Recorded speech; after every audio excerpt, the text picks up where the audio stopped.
Welcome. This is a video that attempts to cover some material related to the first couple of weeks of class. My video lectures aren't very interesting insofar as they have a lot of animation or interesting voices to listen to. It's just plain old me, but I'm trying to supplement some of the things that we might have been doing in class already uh, and give you some ideas to think about before we meet next. Okay, this information isn't covering things that you really haven't heard about before, I don't think. But that does focus our energies when we think about the first couple of weeks of class and what I'd like us to attend to. Of course, we got talking about characterization in a previous class, but if we consider some of the other things that influence how we think about stories, we can also include plot and organization of the story. We started talking about that. In the class that was missed, we're thinking about the telling too, and how a story is told. It really does matter to the effect of a story and the purpose of a story, I would say. If we think about all of these things working together, no one thing tends to be excluded from the discussion, and yet they help us focus our energies on what we're thinking about with regard to story. You've gotten to a point where you're probably thinking about some of the stories that we've covered and haven't covered, and if you try to look at how they're told, if we're just focused on the telling of the story, we can see quite a diversity. In the first 2 weeks of class, we cover stories like Hemingway's, where you do have what's called the third person narration, where you get a narrator really above all of this, as if we're really just eavesdropping on a conversation between two people. That kind of narration is very restrained, minimal, and mostly what we're getting is an update to the actions of the story, which aren't really much. It's mostly in the dialogue that's coming through a Hemingway character. Third person we're more used to is really with Eudora Welty and thinking about Old Phoenix, because in that story we're getting updated from the narrator on almost every detail of her journey, and even down to the trials that she faces. There are some things that narrator won't tell us. For example, it won't give us too much information about Old Phoenix's complaints, I'll say, in terms of being physically and mentally infirm. We kind of hinted at that in a previous class too. But we get much more narration than we might in a Hemingway story. Then we get, of course, Updike, whom we get to talk about in our next class, and Poe we've already talked about. But those kinds of stories are really dependent upon the narrator and understanding that narrator. Sometimes we like them, sometimes they're less likable. There's a variety of different kinds of narrators who can deliver a story. And some of the writers will really focus on that. They'll make that part of the central aspects, the central themes of that story, including Poe's madman trying to kill someone, or John Updike's young man who comments on people throughout the grocery store. Or, as we'll consider in a future class, Charlotte Perkins Gilman, who's thinking about first-person narration that's almost claustrophobic because we're getting so much information delivered to us at once about her condition and the things she's going through.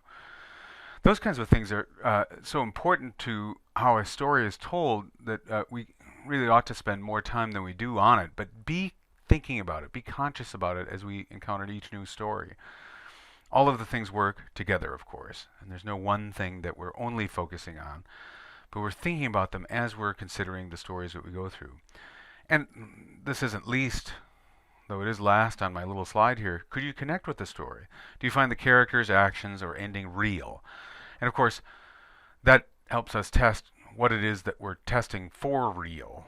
All of these stories, as James Joyce would say, are a nicely polished looking glass held up to us so that we can see really what we've come to expect in a story, which I hope we can consider more as we get further along in the semester.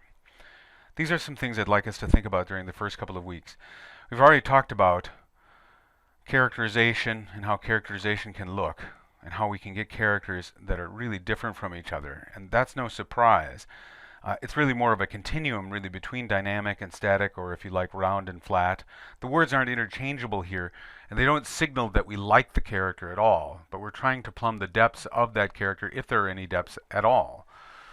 Later, I hope we get to consider some characters in The Open Boat who, while still being kind of flat, are still interesting nonetheless to take a look at. And we'll see other ones like that too. We're not trying to say one is better than another. We're trying to describe what we see and compare them. And oftentimes when we're comparing them, we get to set them up actually on a continuum and show what they have and what they don't have, what the author wants us to focus on and what they don't. Later, I hope we get to talk about some other terms that will help us take a look at stories. We're not trying to analyze them to death, or as Wordsworth might say, to murder to dissect. We're dissecting them and then murdering them. That's not what we're about. We're actually trying to increase pleasure. So let's see if we can't do that. In future classes, we might add to a discussion information about a protagonist, of course, and an antagonist, the different kinds of characters who work in the story, characters we're clearly supposed to follow, who might be a hero, but they might not be a hero. There are occasions when the protagonist actually is a villain, and one need only take a look at popular culture to see the number of different villains that we might see in any one story. Wonder about why we're asked to focus on them. Sometimes they're the drug dealers in the movies, or sometimes they're the devil himself, which is it's so frequent in popular culture, both in stories and in TV and film, that I don't think I need to dwell on it a lot. They sometimes turn these characters into things that we don't expect entirely, and yet we're supposed to focus on them. We're still focusing on the how and the why questions. We're still thinking about what kind of conflict comes up in stories, as I say over on the right-hand part of the slide, whether it's human versus human, or human versus nature, or human versus himself or herself. When we focus on stories, we're really trying to think about how these stories convey not just probably one message that could be boiled down into a single sentence, but probably convey a wealth of information. There are some stories, as I say down on the bottom, that will depend on outside information, and those are interesting too, if we can supplement them, if we can provide a footnote, and wonder why the author depended on us knowing these things. But there's, of course, much that could be added to this, but we'll get to this eventually. I hope to get to it in the previous class, but we didn't quite get there. When thinking about plot, of course, we can use some of the formal dramatic elements that you probably are familiar with. Most of my students have seen, for example, the dramatic dramatic triangle that allows many stories to function, or that builds our expectations for what stories have, where we have some kind of exposition, a series of crises or conflict that lead to a climax, and then some kind of denouement after falling action.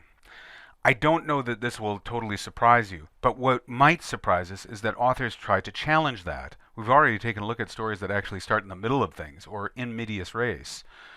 I think that what I want to emphasize when thinking about plot is thinking about how stories will sometimes manipulate plot, such as, for example, when we take a look at the Crane story. It seems to start right in the middle of things. We get flashbacks as to how they all ended up in the lifeboat. But the story begins, and none of them knew the color of the sky. So if we had to draw that same triangle, we're really breaking up the first part of it, which leads to much more creativity. The author's not interested in that part, or at least not interested in focusing our attention on that. He's focused on the things that happen in the boat, which sometimes are boring, sometimes are terrifying. You might ask yourself why they didn't know the color of the sky. It's in part because they're focused on the gunwales and what's just beyond them. Sometimes stories will start with a climax and then just sort of trail off. We don't encounter a story quite like this, but the one that springs to mind immediately is King Lear. We have everything happening right away, and then the rest of the story will unravel afterwards. And of course, sometimes stories, such as in James Joyce's story, will lead up to a climax and leave you with one sentence, and you'll have to figure out or untangle what it is that Joyce is trying to get at by taking a look at a child's disappointment and why he's left that hanging in a hanging story. In future classes, we'll get to take a look at some other questions. For example, looking at Roman fever. I have some information about that, and of course, John Updike's A&P. So bear with me while we think about those narrators and thinking about those stories and how they build up to a kind of climax. For future classes, even though I may assign stories that might be challenging or strange, one thing I encourage by this point in a typical class is to recommend avoiding actions that limit what you can get out of a story. If you decide too quickly that there's nothing there, we might miss something valuable. Or if you decide too quickly that there isn't much of a character or plot, as sometimes people will do with, say, James Joyce or some of the other stories that we read. If the story itself diverts or upends your expectations, the pattern from which you expect most stories to follow, that can be interesting in and of itself and can actually be the topic of a paper because, of course, every teacher's dream is turning everything into a paper assignment. No, I'm just kidding. And really what we're trying to do is patiently take a look at what we've called the process of artistic making from a handout that I've given in class. So if we're patient enough, sometimes stories will reveal themselves to us and reveal the messages that they're intending to send, but can't really send just by saying them, that they're intended to have us experience them by reviewing the story.